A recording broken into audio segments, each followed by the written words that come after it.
In America, we often hear, especially on these particular news stations in this country right here, that people should have religious tolerance.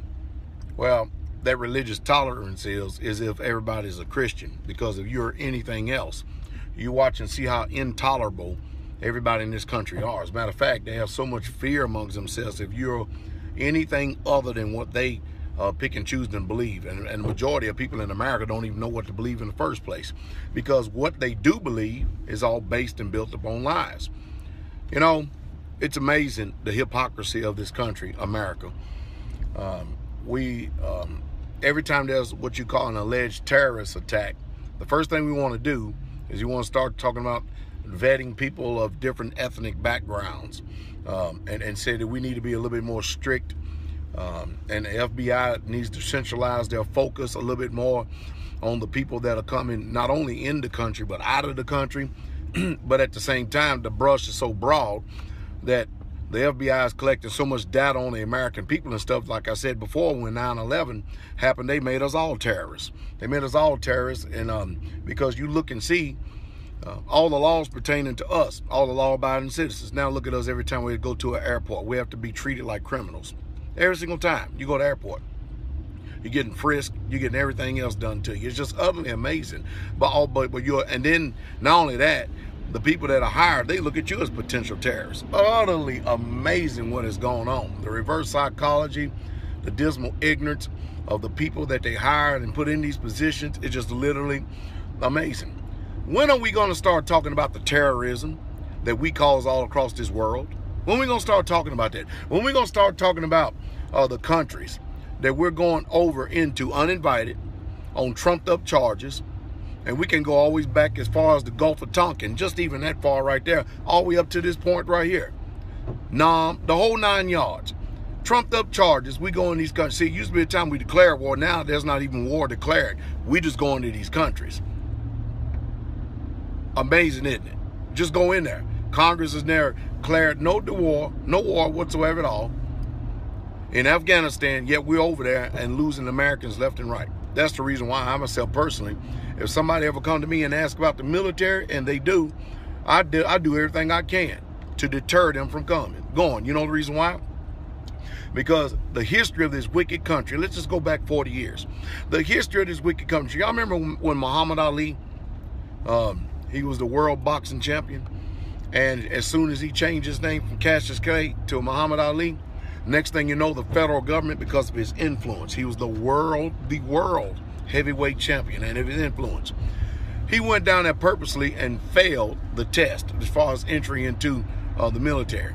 But you know, they centered him out. They made an example of him, bankrupt him, put him through all these court cases and stuff where he asked for a sentence from the judge right then and there, 5 years maximum. Now watch this. You fast forwarded 30 years later, you got Bill Clinton draft dodged and went to Canada. Ali didn't go to Canada.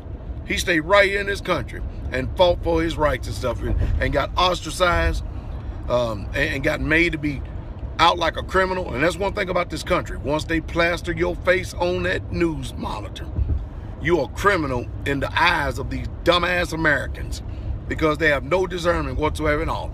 And you can forget about, if you're going out here to be patriotic, just standing on your own 2 feet to do something in the name of righteousness, you can forget about anybody coming to your aid and help you, because they don't.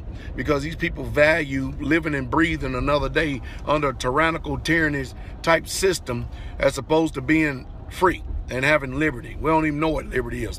And so even during Muhammad Ali's time, they're trying to convince everybody and tell them that they're free, while at the whole time, you're free as long as you comply to what we tell you to. And anytime you don't comply to what we tell you to, you're no longer free. And we're going to show you how free that you're not, because we're going to threaten you with jail, and we're going to threaten you with putting a check mark on you as a felon and ruining your life for the rest of your life. That's what they call freedom. Amazing, isn't it? The hypocrisy, isn't it? Utterly amazing. But they didn't do that to these chicken hawks, these cowards, Bill Clinton, Dick Cheney, and all the rest of these boogers. Everything. No, they don't. And they got deferments after deferments after deferments. Even Donald Trump himself, draft dodger, 5 deferments. 5 of them. They're all chicken hawks. And they all come back. Now they hawks now, ain't they? Huh? They were all chicken when it came time to pull their number. And then they want to talk about Ali when he just flat out stood up against the system. And the one thing I remember that he said was, ain't no Viet Cong ever called me a nigga. And boy, that really stirred up controversy. And they just pissed off the feds and the government even more so. So the double standard is real. It really, truly is real. And I think more than anything in this country is that it's not that Pastor Dowell is a controversial speaker. I think that the people just can't stand the truth in any way, shape, fashion, or form. I think that we have been so immersed, baptized into lies, that we love lies our life. We live lies. We have become a lie. That anytime somebody represent any form of truth, no matter what that truth may be, social, political, economic, or religious, we automatically put a stigma on them. And we automatically call them evil and stuff. So, I mean, what can you do with a nation like this that can't even comprehend and recognize the truth when the truth is staring you right in your face? And the one thing, what does truth do? Always set you free. And everybody always want to know the truth. Tell the truth. You don't want to know the truth. You want to know whatever's going to be less painful on you, and that's it. Because the truth, it pisses you off. It really, truly does. But nevertheless, it does set free.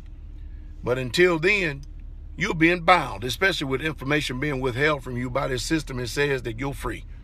Remarkable and amazing. So people are not so much against Pastor Dowell because I lie. They hate what I say because truth binds you. Truth make an example out of you. And truth really, truly let you know who you are. Because your character is at stake. We're going to find out what type of person you are. And whatever level of truth that you ignore and you do not embrace, it really, truly puts the mirror and a reflection right back smack dab in your face and stuff and let you know who the person that you really, really, really, truly are. And most people don't want to see that person. So it's easier to point the finger at the person that tells you the truth and then demonize them, criminalize them, and make them guilty by association because all the logical fallacies that you have accepted in life makes you feel good. And you can wipe your mouth, you can wipe the eye boogers out of your eyes and the snot from your nose. You can feel clean when you're really, truly dirty. And you know what? Now you don't even know what truth is. You don't even know what a lie is because evil has become good and good has become evil in this country. Where do we go from here? You give me the answer.